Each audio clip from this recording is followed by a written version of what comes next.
The morning of March 18, 1943, found Luftwaffe ace Johannes Steinhoff patrolling high above Frankfurt, a master in his domain. For veteran German pilots, 1943 was a year of dominance.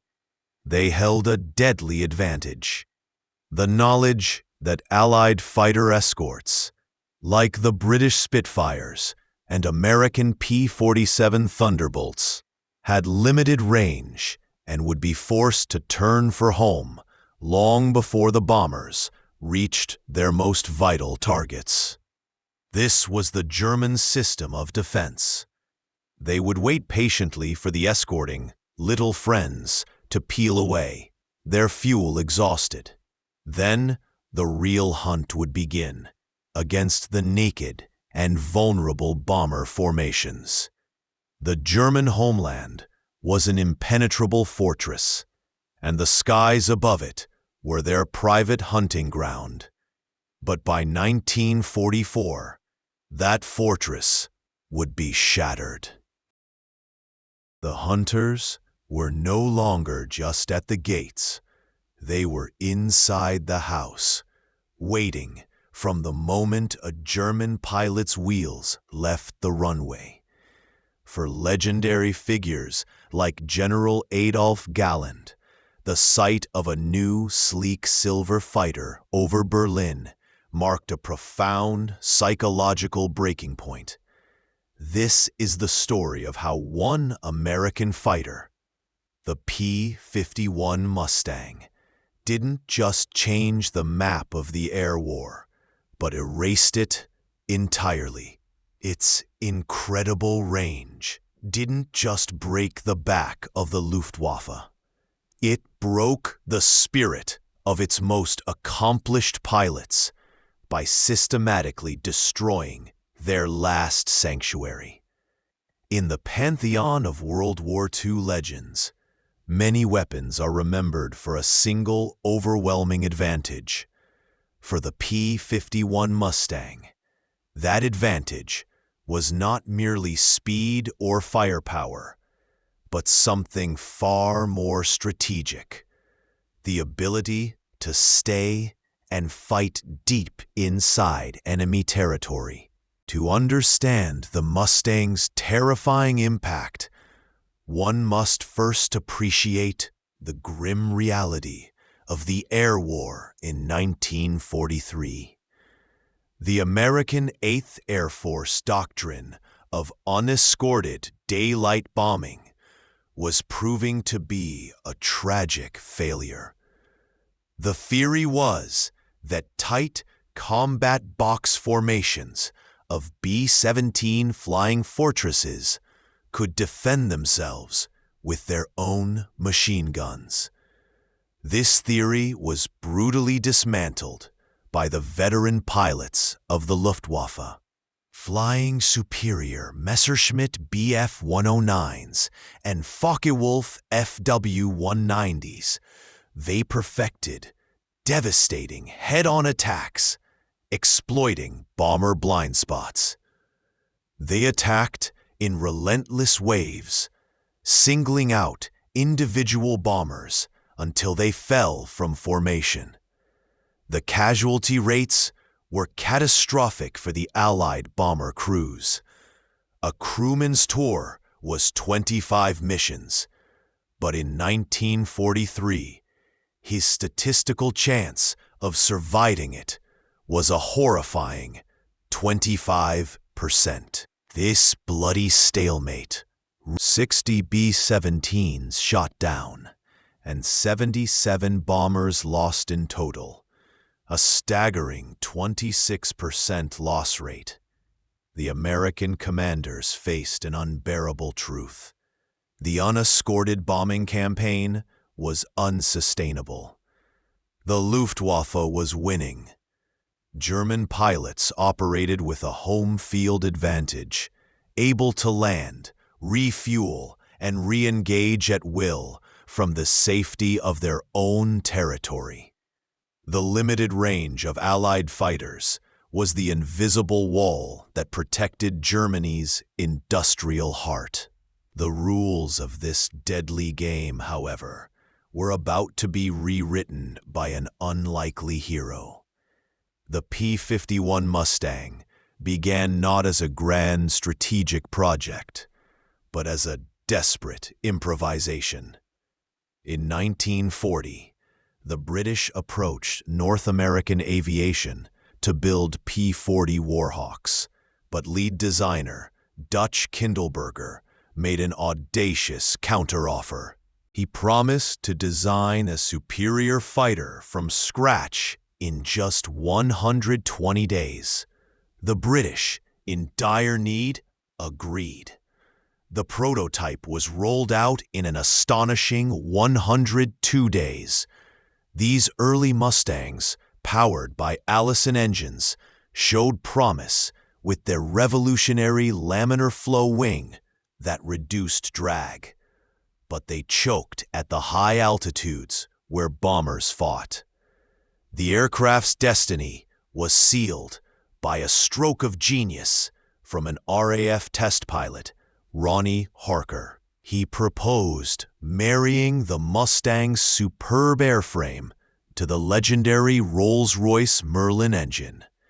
This transatlantic union created a world-beater.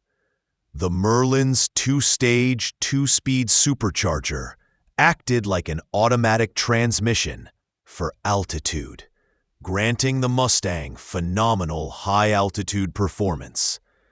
The definitive P-51D was born, but its performance was only half the story. Its true revolutionary weapon was range, with the addition of an 85-gallon fuel tank behind it. Could now fly from England to Berlin, fight for 30 minutes, and return home. The map of the air war was redrawn in an instant. The invisible wall that had protected Germany was gone. The Mustang's operational range cast a vast umbrella over nearly the entire Third Reich. For the first time, there was nowhere left for the Luftwaffe to hide.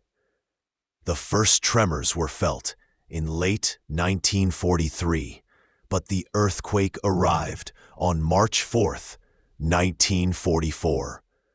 On that day, air raid sirens wailed over Berlin.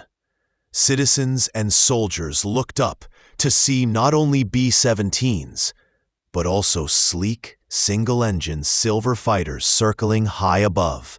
They were Mustangs. The psychological shock to the German command was immense. A possibly apocryphal, yet perfectly capturing, story claims Hermann Göring declared, "When I saw Mustangs over Berlin, I knew the jig was up." To understand the terror this inspired, imagine a German pilot we'll call Hans. His life once had a dangerous but predictable rhythm. He would scramble, climb, and engage the escorts, knowing they would soon depart. The airspace deep over Germany was his office. After the Mustang's arrival, that rhythm was shattered. The hunt now began the moment Hans took off. His head was constantly on a swivel, scanning for a silver glint. Under new directives from General Jimmy Doolittle, Mustang pilots were freed to actively hunt the Luftwaffe, not just protect the bombers. There was no safe space to form up, no leisurely climb. From takeoff to landing, Hans was the hunted. The air engagement was no longer a structured battle, but a desperate, chaotic brawl that could erupt anywhere. And even if Hans survived, his ordeal was not over. The landing approach, once a moment of relief, became the moment of greatest peril. Mustangs now stalked German airfields, streaking in at treetop level to destroy parked planes, fuel trucks, and infrastructure. The airfield, once a sanctuary, was now the front line. A pilot like Hans, slow, low on fuel, and committed to his final approach, was a sitting duck. This constant, grinding pressure created an existential crisis for the Luftwaffe. Veteran aces, the irreplaceable Experten, were being systematically killed. As these veterans fell, the training pipeline collapsed. A German pilot who once received over 200 hours of flight time was now rushed to the front with as little as 160 hours. His American adversary often had over 400 hours. The sky became a slaughterhouse for inexperienced German boys facing battle-hardened pilots in superior aircraft. Morale plummeted to unimaginable depths. A grim joke circulated in the mess halls. If you see a silver fighter, it's American. If you see a camouflaged fighter, it's British. If you see an invisible fighter, it's one of ours. The P-51 had become a ghost, a constant spectral reminder that there was no escape and no hope. The collapse is documented in devastating statistics. Before the Mustang, bomber loss rates often exceeded 10%. By mid-1944, with Mustang escorts, the rate plummeted to just 1.7%. Meanwhile, the cost to the Luftwaffe was apocalyptic. In the first 5 months of 1944, they lost over 2,400 fighters.